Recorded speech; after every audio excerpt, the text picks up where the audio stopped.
जितना हम अल्लाह सुब्हानहू व तआला के करीब होते जाएंगे, इबादत के थ्रू, अल्लाह को जानने के थ्रू, अल्लाह के बारे में बात करने के थ्रू, अल्लाह की किताब पढ़ने के थ्रू, या अल्लाह के नबी सल्लल्लाहु अलैहि वसल्लम और अल्लाह के नबी सल्लल्लाहु अलैहि वसल्लम को फॉलो करने के थ्रू, और तमाम बाकी अम्बिया को भी, जितना हम अल्लाह के करीब होते जाएंगे इबादत करके, उतना हम हर लिहाज से स्ट्रॉन्ग होते जाएंगे, क्योंकि हम सोर्स की तरफ जा रहे हैं। हम फिज़िकली, मेंटली, स्पिरिचुअली, हर तरह से हम ताकतवर होते जाएंगे। और जितना हम अल्लाह से दूर जाते जाएंगे उतना हम वीक होते जाएंगे, spiritually weak, mentally weak, psychologically weak. आपके सामने हर चीज़ मौजूद है। आप लोगों पे ज़रा नज़र तो दौड़ाइए, हमारी टेंशनें क्या होती हैं। हम छोटी छोटी बात पे टेंशनें लेते हैं। हम किसी की कोई बात जो है हमें बुरी लग जाती है, हम अपने पूरे दिन को जो है वो ख़राब कर देते हैं। हालांकि इस पर एक बड़ी ज़बरदस्त बात है। एक स्पीकर ने क्या खूब बात की, उन्होंने कहा कि अगर आपके अकाउंट में तकरीबन 8,64,000 रुपये पड़े हुए हैं, तो उसमें से अगर 10 रुपये कोई ले लेता है, तो क्या आप बाकी के जो पैसे हैं, यानी 8 लाख समथिंग जो भी बचे, 10 रुपये अगर उसमें से निकल गए, वो बाकी के पैसे आप फेंक देंगे अकाउंट में से, या उन बाकी के पैसों को आप जो है वो जला देंगे, ख़राब कर देंगे? Obviously no. जस्ट बिकॉज उन 8,64,000 में से कोई 10 रुपये ले गया, इसका ये मतलब नहीं है कि बाकी सारे के सारे बेकार हो गए। तो इसी तरह दिन में 8,64,000 तकरीबन सेकंड्स होते हैं, यानी 24 घंटे में। तो अगर इसमें से 10 सेकंड किसी ने बर्बाद कर दिए, किसी ने आपको कोई बात कह दिया, गाली गलौच कर दिया, कोई ताना दे दिया, इसका ये मतलब तो नहीं कि बाकी के सेकंड्स बर्बाद हो गए। लेकिन हम छोटी छोटी बातों पे अपना दिन बर्बाद कर देते हैं। तो ये बड़ी ज़बरदस्त मुझे एक बात लगी जो मैं आपसे शेयर करना चाहता था। But the fact is that आप सहाबा की ज़िंदगी देखेंगे, सहाबा इन छोटी छोटी परेशानियों से बरी थे। दुनिया की टेंशनें उन्हें नहीं होती थी। हमारे लिए जो चीज़ें परेशानियां बनी हुई हैं, टेंशनें बनी हुई हैं, वो क्यों बनी हुई हैं? क्योंकि हम साइकोलॉजिकली वीक हो गए, हम सोर्स से दूर हैं, हम उस हस्ती से दूर हैं जो हस्ती कंट्रोल में है। आप खुद सोचें, जिसके कंट्रोल में लोगों के दिल हैं, जिसके कंट्रोल में कायनात का निज़ाम है, जिसके कंट्रोल में रिज़्क है। आपको पता है कि नबी अकरम सल्लल्लाहु अलैहि वसल्लम ने फरमाया कि अल्लाह के जो हाथ हैं, अल्लाह के हाथ हैं बाय द वे। अब वो कैसे हैं वल्लाहु आलम, फ्लैश बोन्स जिस तरह हमारे हैं उस तरह हम इमेजिन नहीं कर सकते, बट अल्लाह के हाथ हैं। कैसे हैं? वल्लाहु आलम। अल्लाह का जो राइट हैंड है वो एक्सटेंड हुआ है, और उसमें से जब से कायनात बनी है तब से लेके क़यामत तक रिज़्क निकल रहा है, रिज़्क निकल रहा है, ख़जाने निकल रहे हैं, और ज़र्रा बराबर भी उसमें से रिज़्क और ख़जाने कम नहीं हुए। ये है अल्लाह ताला की ज़ात। और अल्लाह का जो दूसरा हाथ है, अल्लाह के कितने हाथ हैं वल्लाहु आलम, अल्लाह नोज़ बेस्ट, बट इस हदीस के मुताबिक अल्लाह का जो दूसरा हाथ है, उसमें अल्लाह के पास वो पावर है to cause death and to give life, मौत देना और ज़िंदगी देने की पावर है। और उसमें अल्लाह के पास पावर है किसी को जलील करने की और किसी को इज़्ज़त देने की। तो आप सोचें कि अल्लाह की ज़ात कौन है, जो इज़्ज़त देता है, जो जलील करता है। जिसने कुछ देने की ठान ली तो वो देकर रहेगा। पूरी कायनात भी जमा हो जाए उस चीज़ को रोक नहीं सकती। तो यही तो बात है असल में कि अल्लाह सुब्हानहू व तआला फिर इंसान की तवज्जो इस तरफ दिलवाते हैं कि या अय्युहल इंसान मा गर्रका बिरब्बिकल करीम, ऐ इंसान तुझे तेरे रब से किसने गाफिल कर दिया, जिसने तुझे बनाया है, फैशन किया है, प्रोपोर्शन दी है, और फिर तुझे इतना कुछ दिया है, तुझे रिस्क दिया है, तुझे देखने के लिए आंखें दी हैं, तुझे जो है वो चलने के लिए पैर दिए हैं, तुझे हाथ दिए हैं, तुझे अच्छे माँ बाप दिए, तुझे अच्छी फैमिली दी है, तुझे कितनी नेमतें दी हैं। तो फिर डिमोटिवेशन किस चीज़ की है तेरी लाइफ में, और क्या चीज़ तुझे रोकती है अल्लाह की इबादत करने से, जबकि वो इबादत तुझे बहुत स्ट्रॉन्ग बनाएगी, तुझे ताकतवर कर देगी। तो इबादत का कॉन्सेप्ट ही देखें इस चीज़ से चेंज हो जाता है।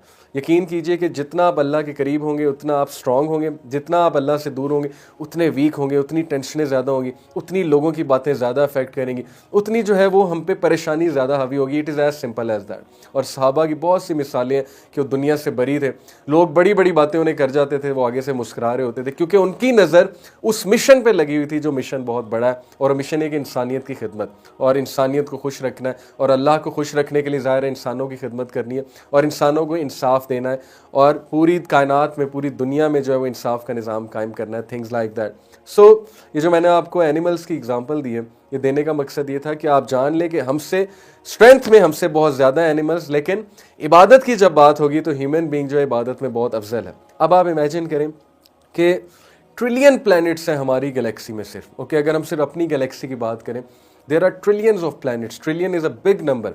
उसके बाद अगर हम गैलेक्सीज की बात करें तो इनफाइनाइट नंबर ऑफ गैलेक्सीज हैं, और फिर हम स्टार्स की बात करें तो आप इमेजिन कर लें कि स्टार्स कितने हैं। सो मैं आपको एक बड़ा इंटरेस्टिंग फैक्ट बताता हूँ कि साइंटिस्ट के मुताबिक the chance of two galaxies colliding, okay, ये गैलेक्सी 1 है, गैलेक्सी 2 है, इन दोनों का कोलाइड करने यानी कि इन दोनों का टकराने का जो चांस है वो क्या है, वो बिल्कुल इसी तरह जैसे एक मक्खी जो है वो पेरिस से उड़ना शुरू करे और दूसरी मक्खी जो है वो वॉशिंगटन डीसी से उड़ना शुरू करे, तो क्या चांस है कि दोनों टकराएंगी? आप खुद सोच लें कि ऑलमोस्ट इनफाइनाइट चांस है, ऑलमोस्ट जो है वो इम्प्रॉबेबल सिचुएशन है, इम्पॉसिबल सिचुएशन, और कितना टाइम उन्हें लगेगा। तो ये है वो चांस के एक गैलेक्सी दूसरी गैलेक्सी से अगर टकराने के लिए आए तो कितना डिस्टेंस है उनके दरमियान। अब आप सोच लें कि एक मक्खी पेरिस में, एक मक्खी वॉशिंगटन डीसी में, और उन मक्खियों के हवाले से, उनके साइज़ के हवाले से उनके दरमियान कितना डिस्टेंस है। कैन यू इमेजिन कि वो कब टकराएंगी जाके? तो ये है अल्लाह की क्रिएशन। और जब अल्लाह की इतनी वास्ट क्रिएशन है, हम किस बेसिस पे उस खालिक को रिजेक्ट करते हैं? हमारी यानी कि औकात क्या है, हमारा साइज़ क्या है, और हमारा जो है हमें किबर किस चीज़ का है। और आपको पता है कि साइंटिस्ट ये कहते हैं कि बिग बैंग होने के बाद if things were 1 trillionth of a second of, 1 trillionth, 1 second नहीं, 1 ट्रिलियंथ ऑफ अ सेकेंड अगर चीज़ें ऑफ होती, यानी उनमें डिले होता 1 ट्रिलियंथ ऑफ अ सेकेंड का, तो none of this would have happened, ये कायनात दरहम बरहम हो जाती।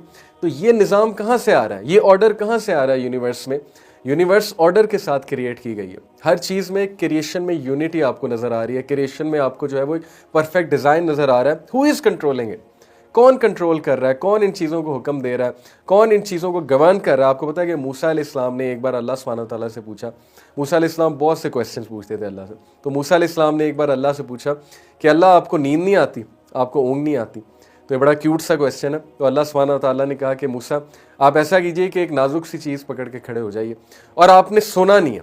अब मूसा अलैहिस्सलाम ने नाजुक सी चीज़, कोई शीशा टाइप चीज़ जो ऑब्वियसली ग्लास की बनी होगी, वो पकड़ के वो खड़े हुए, and he tried his best कि वो ना सोए, लेकिन इंसान थे, उन्हें थोड़ी सी ऊँघ आई। ऊँघ आप समझते ना, यानी कि अगर आप एक जगह बैठे में और आपको सिर्फ कहा जाए यहाँ पे बैठो और इस चीज़ की हिफाजत करो, आप कितनी देर हिफाजत करेंगे? आप बोर हो जाएंगे।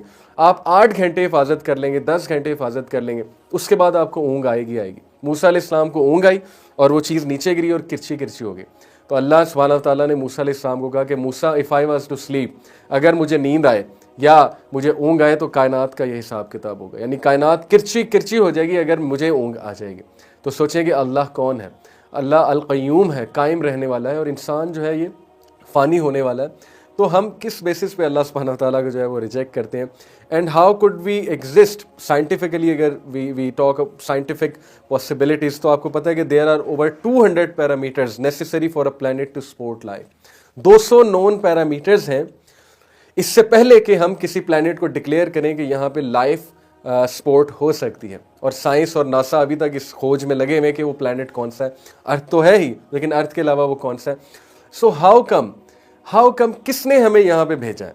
किसने हमें डायरेक्ट किया है कि इस तरफ जाके ह्यूमन बीइंग जो है बसेंगे? किस तरह हमारी लाइफ यहाँ पे इवॉल्व हुई? How did we end up here? ये सारे सवालात जब इंसान सोचने बैठता है तो उसका जो है माइंड ब्लो अप हो जाता है। और the only possibility, again and again मैं जॉन लेनक्स को कोट कर रहा हूँ, हु सेड कि जैसे जैसे साइंस का इल्म बढ़ रहा है वैसे वैसे ये hypothesis that there is a creator और there is a huge chance we have been sent by the creator on this दुनिया, it is become more and more applicable, and that is the best explanation we have. And finally you should know कि there is this infinite source that is God Almighty who is free of all limitations।